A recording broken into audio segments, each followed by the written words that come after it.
এই ভিডিওটাতে তোমাদেরকে দেখাই আমি উলের যে কোনো কাস্টমাইজ অর্ডার কিভাবে প্রিপেয়ার করি আর কি ধরনের প্রোডাক্ট আমি বানাই। কাল রাতে আমার 1 বছরের বাচ্চার খুবই অসুস্থ হয়ে পড়েছিল। লাকিলি আমার বাড়িতে বাচ্চাদের মেডিসিন ছিল, যেটা unfortunately as a first time being parents আমাদের দুজনেরই কোনো আইডিয়া ছিল না যে কোন মেডিসিনগুলো রাখা দরকার।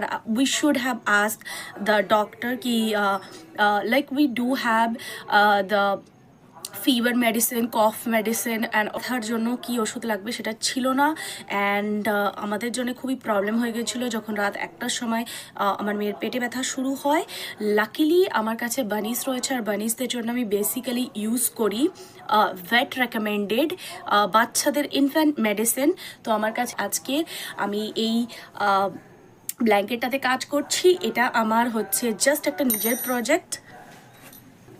আজকে কিছু অর্ডার রয়েছে যেগুলো আজকে আমি তৈরি করব, কারণ ওটা বাই মানডে আমাকে ডিসপ্যাচ করতে হবে। আমি যখন প্রেগনেন্ট ছিলাম এবং লাস্ট ইয়ার যখন আমার বাচ্চা ছোট ছিল, ও চলতে ফিরতে পারতো না, তখন আমি প্রচণ্ড পরিমাণে কাজ করেছি। কিন্তু এখন সিচুয়েশনটা এরকমই যে ঘরের এবং বাচ্চা সামলে নিজের কাজ করাটা খুবই ডিফিকাল্ট হয়ে পড়েছে, যার জন্য টাইম ম্যানেজমেন্টটা করার জন্য অল্প অল্প করে আমি এখন অর্ডারে কাজ করি।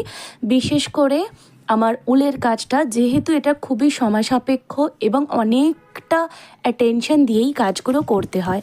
তাছাড়া তো ঘরের যে কোনো কাজ রয়েইছে। এই ব্ল্যাঙ্কেটটা আমি 2 বছর আগে স্টার্ট করেছিলাম, যেটা এখনও কমপ্লিট হয়নি। এটা আমার বোনকে গিফট করার ছিল, তাই বাচ্চা সামলিয়ে এখন অল্প অল্প করে করছি।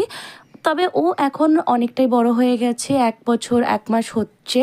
তো এখন অনেকটাই সময় ধরে ও একা একা খেলে, যার কারণে আমি আমার কাজগুলোও করতে পারি। তবে বেশিরভাগ সময়ে যখন আমাকে ফুললি ফোকাসড হয়ে কাজ করতে হয়, তখন কিন্তু আমি ও ঘুমিয়ে পড়ার পর রাত্রিরেই করি। যেরকম আজ আমি এই অর্ডারটা কমপ্লিট করলাম রাত্রিরে, আর তখন রাত প্রায় 1টা বেজে গেছিলো। আমি আর আমার হাজব্যান্ড দুজনেই কাজ করছিলাম।